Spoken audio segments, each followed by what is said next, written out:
Ada orang yang nekuni ilmu ekonomi, tapi miskinnya Masya Allah. Ada yang gobloknya Masya Allah, tapi kaya. Ada kiai yang punya doa banyak, hidupnya biasa. Yang nggak punya doa, kaya. Itu saya pernah baca di sebuah hadis qudsi. Ada riwayat begini. Nabi Musa ketemu Allah, ditanya,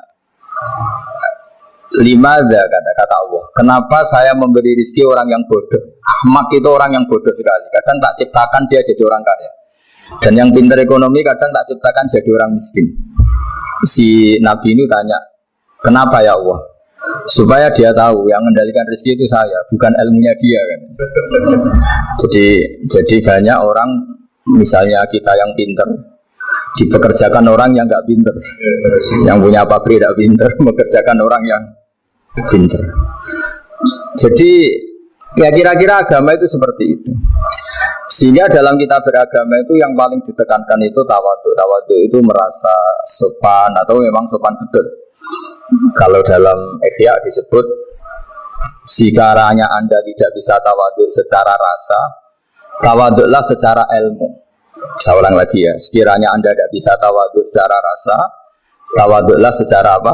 Ilmu. Karena ilmu itu akan abadi. Saya beri contoh begini. Saya ini kan misalnya kiai di kampung saya atau di kecamatan saya. Saya mungkin bisa merasa hebat karena saya tokoh di sini. Tapi pastikan sebelum ada saya yang bernama Baha ini, agama sudah jalan. Dan di daerah lain yang nggak kenal saya juga agama sudah jalan. Betapa tidak pentingnya saya di kawasan-kawasan yang nggak butuh saya, atau di era yang sebelum ada saya. Nah, dengan ilmu seperti itu orang pasti tawadhu, karena dia tahu daerah yang nggak ada saya ternyata ya ada masjid, ada agama. Periode yang sebelum ada saya juga agama jalan. Sehingga kita tidak kumo luhur, wah kalau nggak ada saya agama nggak jalan. Zaman Wali Songo tidak ada saya agama ya jalan. Ekonomi juga gitu. Kalau Anda pakar ekonomi yang mensejahterakan rakyat, cara tawadhu itu kalau nggak bisa dengan rasa, dengan ilmu. Sebelum ada kamu banyak orang kaya, banyak orang yang nggak kenal kamu juga kaya. Banyak periode yang saat itu udah ada Anda juga kaya. Berarti Anda ini tidak siapa-siapa. Makanya saya pernah didatangin seorang profesor. Ini kisah nyata. Gus, sebetulnya saya dengan bapak saya itu pinter mana? Bapak saya itu udah tamat SD, tapi saya bisa profesor. Saya ini profesor, anak saya naik kelas saja sudah senengnya bukan main. Artinya ini orang bodoh bisa menciptakan orang pinter, yang orang pinter kesulitan menciptakan orang pinter lagi. Nah, kalau kita tidak bisa tawadhu secara rasa, tawadhulah secara ilmu. Ikhlas juga gitu, saya sering mengajarkan ikhlas di beberapa kesempatan ngaji. Kalau Anda tidak bisa ikhlas secara rasa, ikhlaslah secara ilmu, pasti bisa, bukan mungkin bisa, pasti bisa. Secara ilmu. Makanya di Quran disebut fa'lam annahu la ilaha illallah. Ilmu, fa'lam itu dari kata ilmu. Saya beri contoh, saya mulai kecil sampai sekarang. Sekarang saya sekitar umur 50 tahun. Mulai kecil sampai sekarang itu ya bilang kalau kertas ini putih. Itu ya ada yang gaji, ada yang bayar. Tapi saya selalu bilang kertas ini putih. Yang hitam ya saya katakan hitam, yang merah saya katakan merah. Kenapa? Karena itu fakta. Saya ulang lagi, karena itu fakta. Sehingga saya untuk mengatakan putih tidak perlu ada yang bayar. Sehingga ketika kita latihan sholat, latihan ibadah, dan mengakui Allah itu sebagai Tuhan kita akan malu. Loh, faktanya Allah itu kan Tuhan. Mau mengatakan fakta kok minta upah, ini gimana? Kita mengatakan Allah Tuhan itu sama dengan mengatakan kertas ini putih. Sama-sama itu fakta. Sama seperti saya mengatakan Pak Jokowi itu presiden kami. Itu kan fakta. Masa nunggu kalau dikasih BLT katakan presiden, kalau enggak ya enggak. Itu kan ribet jadi. Pak Manut misalnya rektor UGM, mbok saya enggak digaji di sana atau enggak kerja di sana, bilang kalau beliau itu rektor. Pak Ganjar gubernur Jawa Tengah, mbok saya dikenal apa enggak ya beliau tetap gubernur. Lama sekali kita mengatakan fakta itu ikhlas. Ikhlas itu artinya enggak minta apa-apa. Karena kita ingin ngomong sesuai fakta. Nah, Allah Tuhan itu fakta. Nah, kenapa untuk mengatakan Allah Tuhan nunggu? Bahak, saya ini Tuhan kamu. Ya nunggu dulu Gusti, kalau engkau masukkan kami ke surga, engkau Tuhan. Kalau enggak ya enggak jadi. Tidak bisa seperti itu. Ya Allah tetap Tuhan. Nah, kalau Anda tidak bisa ikhlas secara rasa, ikhlaslah secara ilmu. Ilmu ya tadi kita akan selalu bilang yang putih, yang hitam. Makanya ini pentingnya ilmu. Tawaduk juga gitu. Kalau Anda ditakdir orang yang GR, yang gede rumongso, ditakdir orang yang kumo luhur, secara rasa bisa dilawan secara ilmu. Ada periode di mana sebelum ada kita yang kaya ya banyak, yang dapat hidayat ya banyak, yang terpelajar ya banyak. Ada daerah yang nggak kenal kita, nyatanya pendidikan di situ jalan, sistem sosial baik. Betapa tidak pentingnya kita. Nah, ini nanti memaksa kita atau melatih kita untuk tawaduk. Nah dari hikmah ilmu itu kemudian kita minta maaf sama orang lain itu mudah. Karena kita sadar bahwa adanya kita ini problem. Saya sering digodok orang-orang kaya. Orang-orang kaya itu ya kadang agak kurang ajar tapi nggak bisa dibantah. Begini, pernah tanya saya gini, Gus, saya ini punya mobil mahal, harganya 2 miliar. Kayaknya yang berhak pakai jalan raya saya. Kok bisa? Bayarnya pajak saya mahal. Sehingga kayaknya paling pantas saya. Yang naik ontel itu kan nggak bayar pajak. Harusnya nggak boleh pakai jalan gitu. Terus saya bilang, mbah-mbahnya yang naik ontel itu pejuang, bapak kamu enggak.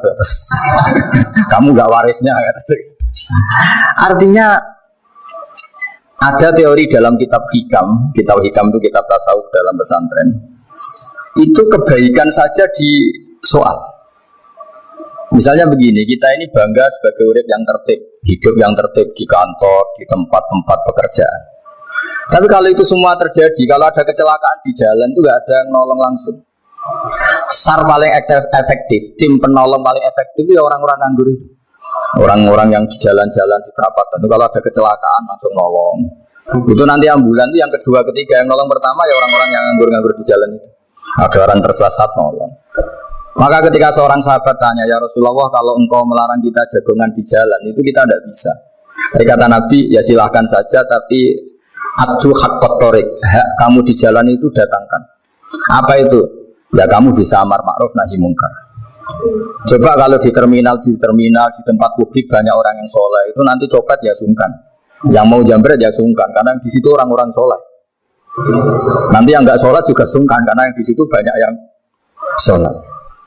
Jadi kenyamanan orang pergi jauh di tempat-tempat sepi itu ya barokahnya orang-orang nganggur terus ngaji, wah nengkono masih rame, ada orang yang di perapatan, di pertigaan. Bayangkan kalau ini orang-orang soleh, pasti itu nyaman, karena wilayah publik dihuni orang-orang yang soleh. Tapi orang pasti bilang itu nggak tertib. Kita inginnya hidup ya tertib di kantor atau yang suka di masjid. Tapi kalau itu terjadi, itu nggak ada tim SAR gratis yang setiap saat kalau ada orang kecelakaan nolong.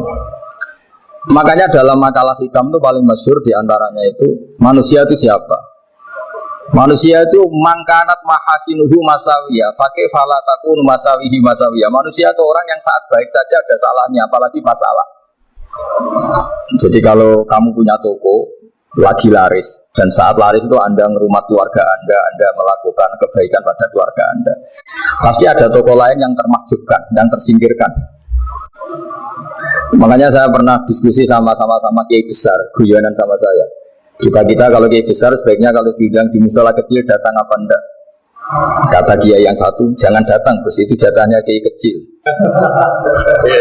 Terus kata yang satu, datang Gus sebagai bukti tawaduk bahwa kita kiai besar pun mau diundang yang kecil. Akhirnya kita ini ya kadang datang, kadang enggak, karena kadang kita enggak datang supaya jatah rezeki kiai kecil enggak terambil. Kadang yang mau datang supaya dikira tawaduk. Makanya kalau seorang profesor sering berubah di bawah itu ya kasihan yang S1, SPDI itu kan nanti nggak jadi bintang kalau profesornya sering turun. Kalah terus gitu. Jadi kadang-kadang itu orang itu harus berpikir secara ilmu, jangan rasa terus. Jadi itu ilmu. Jadi semua yang kebaikan yang kita lakukan itu secara ilmiah bisa diperdebatkan. Ada orang senang ngomong serius supaya bangsa ini maju. Tapi bapak saya itu pesan saya, kamu kalau niat itu jangan sering ngomong serius kan. Masyarakat sudah capek mikir utang, mikir keluarga. Jadi itu soal kiai tidak ngomong serius lagi nanti capek. Sehingga kiai dulu itu kalau ketemu orang ya guyon terus. Karena tahu masyarakat sudah capek. Sudah banyak yang takut tanggal kredit gitu. Sudah takut tanggal kredit, takut problem soal kiai diancam neraka lagi, itu kan ketakutan berkali-kali. Jadi makanya ini kan kebaikan itu dievaluasi karena kita tidak nabi, tidak wali. Jadi kalau kata hikam itu apa yang Anda kira baik itu ada masalah, apalagi sedang masalah. Saya sering cerita ada orang suami istri harmonis sekali. Itu tanyakan ibunya, pasti mulai gak peduli dengan ibunya karena terlalu harmonis dengan istri. Oh itu pasti, bukan mungkin lagi. Jadi jangan tanya istrinya, tanya ibunya. Oh jok nikah lupa saya, ngalor ngidul sama istrinya. Tanyakan temannya, oh itu jok nikah lupa temennya. Tapi yang baik sama teman, tanyakan istrinya, jatah belanja untuk ngopi. Ya begitu terus itu. Jadi siklus sosial itu. Nah di sini pentingnya saling minta maaf karena dalam kebaikan kita pasti ada kesalahan. Ketika karir kita baik di pemerintahan maupun di kampus, pasti dengan sendirinya ada yang agak tersingkirkan. Meskipun itu sudah hukum alam, tapi apapun itu kita harus minta maaf. Makanya banyak, saya sering cerita berkali-kali, dulu itu ada dua nabi yang seangkatan. Itu luar biasa debat ilmiahnya, tapi debat baik. Mulai dulu ya ada polemik itu ya mulai dulu ya ada. Yang Nabi Yahya itu suka berkawan orang-orang soleh. Kalau ditanya kenapa kamu berkawan orang-orang soleh, ya enak lah, karena berkawan orang soleh. Yang Nabi Isa sering berkawan orang-orang yang nggak jelas. Ditanya kenapa anda suka berkawan orang-orang yang nggak jelas? Innama ana tabibun udawil mardo. Nabi dan kiai itu ibarat dokter, ya tentu menyembuhkan yang sakit. Kalau anda seorang dokter pasti neliti daerah-daerah pandemi, masa neliti daerah sehat? Nah, jadi dulu bapak wasiat ke saya gitu, gue nak jadi kiai gue bengkel, jadi kiai itu kayak bengkel. Kalau nggak siap dadanya orang nggak jelas ya jangan jadi kiai kan. Itu ya, tapi kan masalahnya kita sendiri solehnya pas-pasan, takut terkontaminasi. Jadi yang jelek bukan jadi baik, kita yang baik jadi jelek. Nah itu kan mulai dulu ya polemik, sejauh mana kita punya kekuatan untuk tidak terpengaruh yang negatif. Yang negatif terpengaruh kita menjadi positif. Jadi ini cerita-cerita sawalan bahwa dalam kebaikan kita itu ada kesalahan. Maka kita tetap istighfar, tetap saling minta maaf. Dulu bapak saya kalau diceritain ada seorang kiai sampai sepuh jadi imam masjid, istiqomah sekali. Dulu bapak saya itu guyu.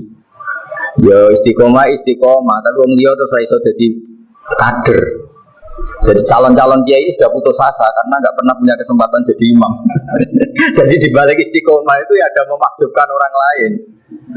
Makanya alhamdulillah di Indonesia itu ada pegawai pensiun. Kalau enggak habis itu. Karena yang anyar-anyar itu mesti ini kurang pengalaman, ini kurang senior. Ini baru kan ada pensiun kan gantian. Masalahnya di dunia kiai itu udah ada pensiun. Tambah sepuh tambah mantap, tambah sepuh tambah mantap. Nah itu sebaiknya ya mulai mundur-mundur sedikit dari imam masjid gitu. Ya nyari-nyari yang lain lah supaya ada kaderisasi, ada. Jadi intinya itu di balik kebaikan yang kita lakukan pun itu ada masalah sehingga kita butuh istighfar. Di sini pentingnya dawuhnya para wali-wali, dulu ada istilah wastighfaruna yahtaju ilal istighfar. Ketika kita minta maaf, sebetulnya minta maaf sendiri itu butuh minta maaf lagi. Minta maaf lagi itu butuh minta maaf lagi. Misalnya saya dengan Mas Ilmi ini akrab, pernah pakai uangnya misalnya. Itu kadang kita bayar itu malah tersinggung, kok kayak orang lain saja bayar. Minta maaf juga gitu. Kalau kamu punya teman akrab, terus minta maaf resmi itu tersinggung. Kayak wong liya itu sepuro. Jadi kadang juk sepuro itu malah masalah. Itu kan sama, kamu punya teman akrab terus kalau mau main assalamualaikum sakit masuk nopo boten angsal boten boleh nggak main, itu mesti teman kamu tersinggung kok kayak orang lain saja. Artinya ketika anda merasa benar karena protokoler ketika masuk ke teman, ternyata itu salah. Teman kamu maunya nggak protokoler karena sudah akrab. Tapi ketika kita merasa akrab ternyata selonang-selonang dianggap problem, kita tidak pernah tahu.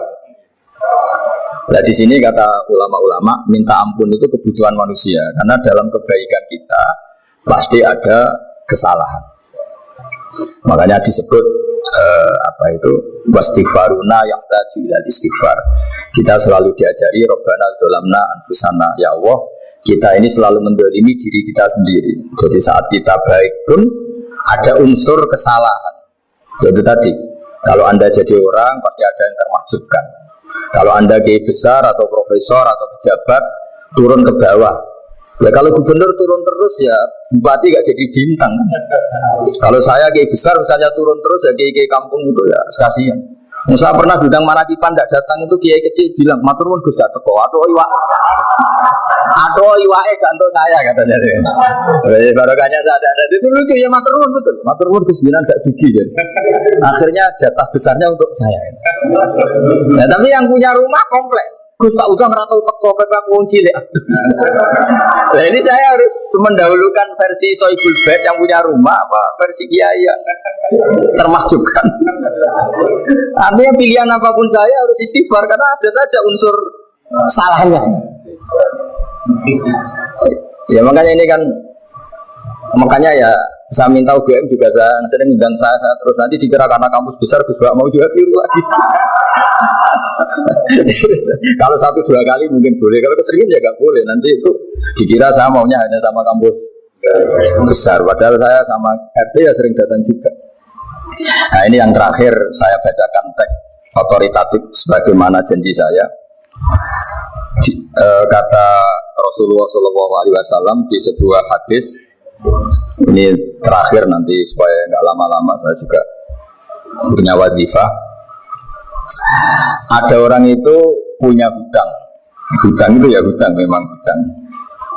Singkat cerita orang itu tidak bisa bayar sampai akhirat. Dan aturannya Allah, orang yang punya hutang tidak bisa bayar ini harus diaudit, harus diselesaikan di akhirat. Kalau tidak bisa diselesaikan di dunia, diselesaikan di akhirat. Walhasil akhirnya di akhirat itu ditagih dan tidak mampu bayar karena di akhirat sudah tidak ada kredit, tidak ada ATM, tidak ada apa saja. Terus kata Allah solusinya kebaikan kamu dikasihkan yang ngutangi.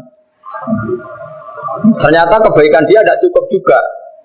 Bayarnya apa? Kejelekan yang ngutangin dikasihkan yang utang. Kayak apa celakanya?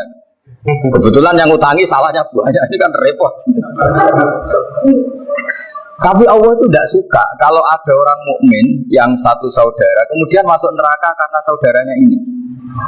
Kata Allah, jika ini masuk neraka berarti disebabkan komplain atau ketidakikhlasan temannya yang mukmin. Masa orang mukmin menyebabkan mukmin yang lain masuk neraka? Allah tidak ingin. Makanya diantara nikmatnya beragama itu ukhuwah, persaudaraan. Baik persaudaraan atas nama iman atau atas nama kebangsaan atau atas nama kemanusiaan. Akhirnya si yang ngutangi ini tadi, jangan dibahasakan kreditur, nanti kita kayak bangunnya yang ngutangin nanti. Ya bahasa gampangnya yang ngutangin, karena tidak semua orang ngutangnya sama bank. Sama Allah ditunjukkan satu surga yang luar biasa. Nanti tak baca teks Arabnya ya, supaya dapat berkahnya bahasa Arab. Terus saking mewahnya surga itu si yang ngutangin tanya, ya Allah itu untuk nabi siapa? Karena semewah itu pasti untuk kelas nabi.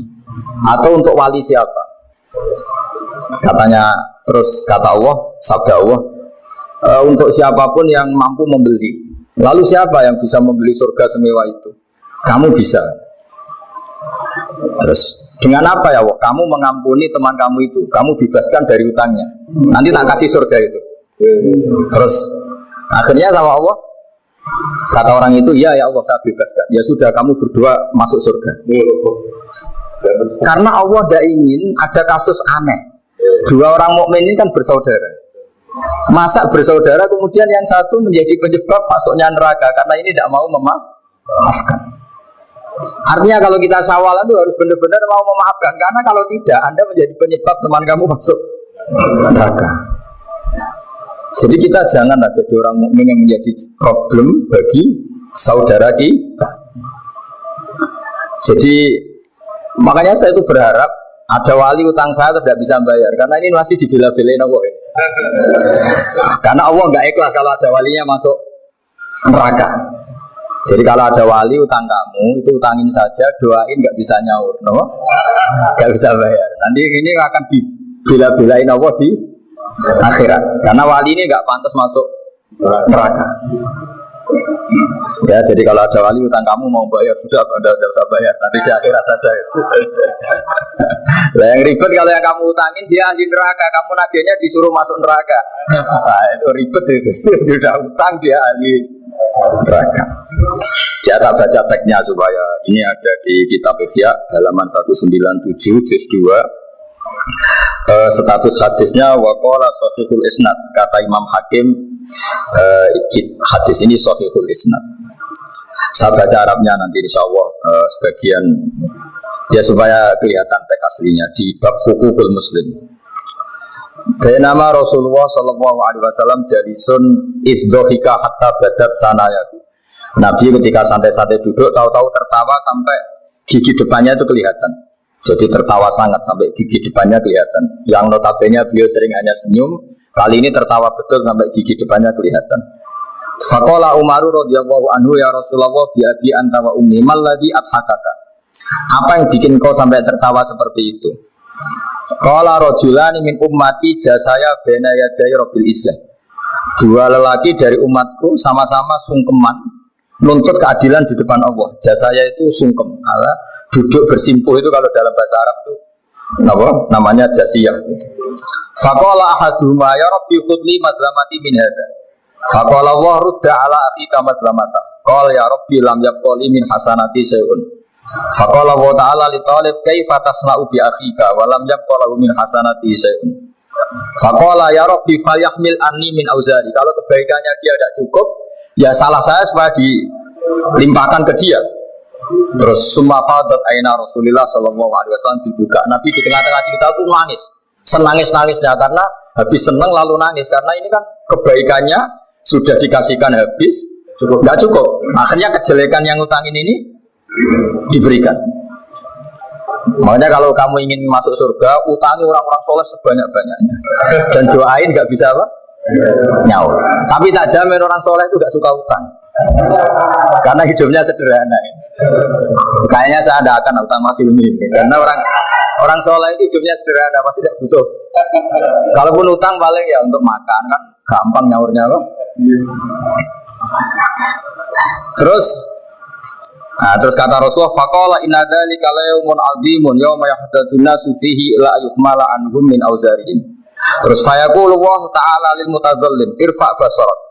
Coba kamu lihat yang di sana itu ada apa? Fanzur fil jinan, coba surga itu kamu lihat. Faqala ya rabbi ara madaina min fiddatin wa qusuran min dhahabin mukallalatan bil lu'lu'. Saya melihat surga yang begitu mewah, semuanya bertatahkan intan, semuanya materinya dari emas, bertatahkan intan. Lalu li ayyi nabiyyin hadza? Itu untuk nabi siapa? Terus awli ayyi siddiqin awli ayyi syahidin. Terus qala Allah hadza liman a'tas saman. Itu untuk siapa saja yang mampu beli. Qal ya rabbi wa may yamliku dzalik? Siapa mampu beli surga semewah itu? Terus kata Allah anta tamliku, kamu bisa. Qal bimadza ya rabbi, dengan apa? Qal bi afwika an akhika. Cukup kamu memaafkan saudara. Jadi kalau maafkan tidak pakai uang itu kurang seru. Yang seru itu punya teman utang 1 juta dimaafkan. Jadi maafkan paling seru itu maafkan apa? Utang. Kalau maafkan sama-sama salah miso apa itu enteng. Jadi yang seru itu teman punya utang 1 juta kamu itu seru itu. Lain nanti aja di akhirat, nanti sudah ada akhirat. Ya nanti notanya di bawah kalau ada. Ya, di Afrika anafika. Jadi surga semewah itu maharnya atau harganya cukup memaafkan saudara kamu. Terus sekolah, ya Rabbi qad afautu anhu. Sudah sekarang saya maafkan. Fayaqulu wa ta'ala khud bi akhika fa'adkhilhul jannah. Ya sudah sekarang kamu berdua sama-sama masuk surga. Karena ini orang soleh, nggak pantas masuk neraka. Yang punya utang ini nggak pantas masuk neraka. Jadi yang ribet kalau yang utang ya ahli neraka, yang utang ya ahli neraka. Ngapain debat utang? Kamu sudah ahli neraka. Hanya tanpa kasus utang pun sudah jatah neraka. Ini ribet kalau ketemu orang-orang yang jatahnya ada di surga. Sumaqala sallallahu alaihi wasallam ittaqullaha wa aslihu dzata bainikum fa innallaha ta'ala yuslihu bainal mu'minin yaumal qiyamah. Jadi di antara proyek besar Allah itu menjadikan orang mukmin itu bersaudara dan saling memaafkan. Itu sampai akhirat proyek itu masih dilakukan Allah. Maka ketika di dunia kayak sawalan ini usahakan saling memaafkan karena keinginan Allah sampai akhirat pun seorang mukmin itu saling memaafkan. Ya, jadi ini sebagai penghormatan saya pada teman-teman alumni UGM juga semua muhibin, semua yang memanfaatkan ngaji ini. bahwa kita harus berjiwa besar untuk saling apa memaafkan ya.